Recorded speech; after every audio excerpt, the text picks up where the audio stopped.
It was the coldest morning of the year in downtown Chicago when billionaire Richard Vance returned from his early board meeting, one that had left him unusually silent.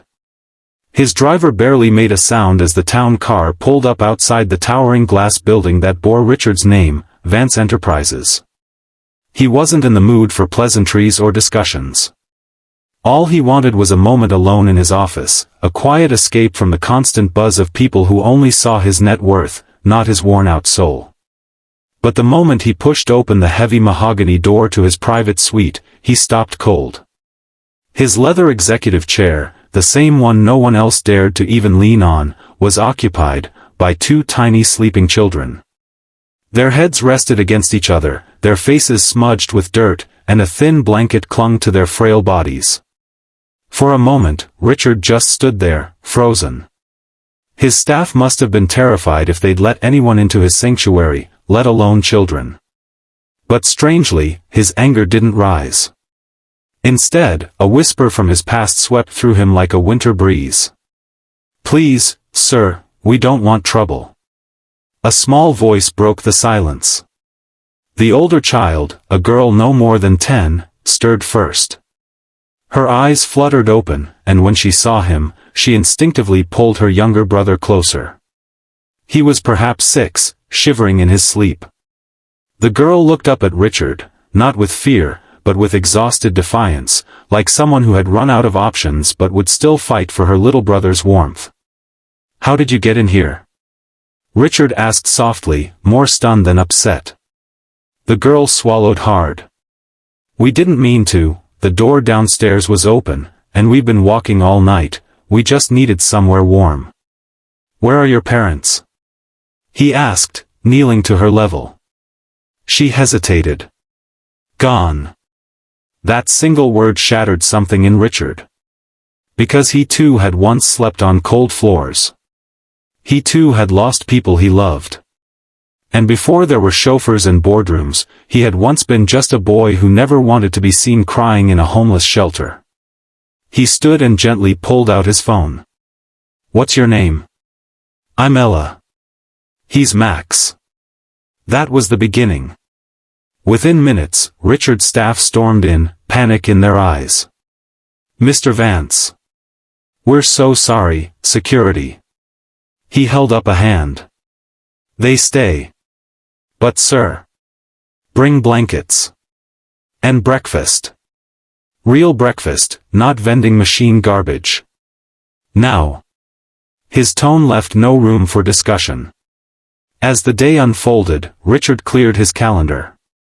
Meetings were rescheduled. Stocks and acquisitions could wait.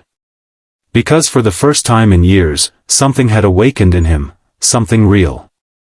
He sat with Ella and Max in the office's private lounge. They told him bits and pieces. Their mother had died 6 months ago from a heart condition. Their father? A ghost who had vanished long before that. Since then, they had bounced between foster homes, shelters, and eventually, the streets. "I tried to get help," Ella said, tears finally spilling. "But people don't listen to kids. They look at us like we're nothing."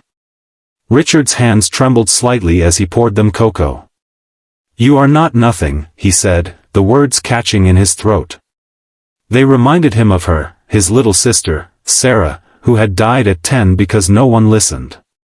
No one cared enough to check on 2 poor kids in a 1-bedroom apartment on the South Side. He had spent his whole life building empires, trying to bury the pain under billions. But now, 2 tired children were bringing it all back. By evening, he had called a friend, Angela, a social worker who ran a trusted foundation for orphan children.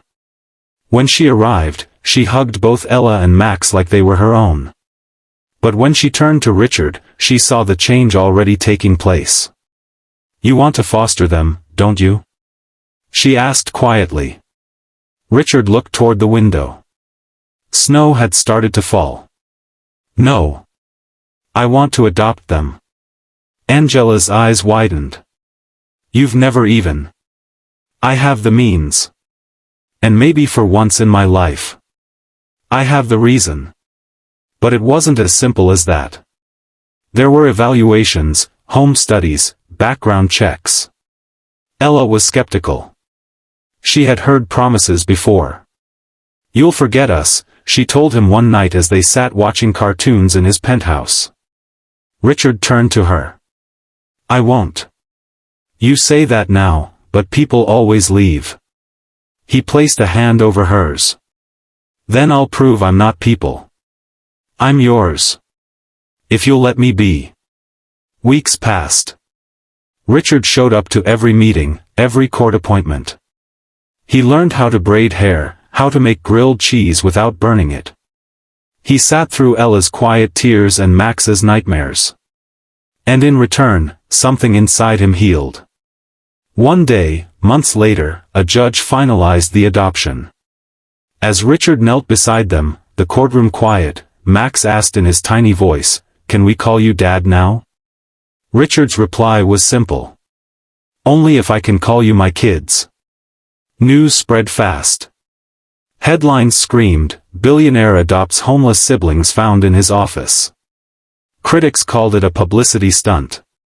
But Richard ignored the noise. Because in the warmth of his home, he was no longer alone.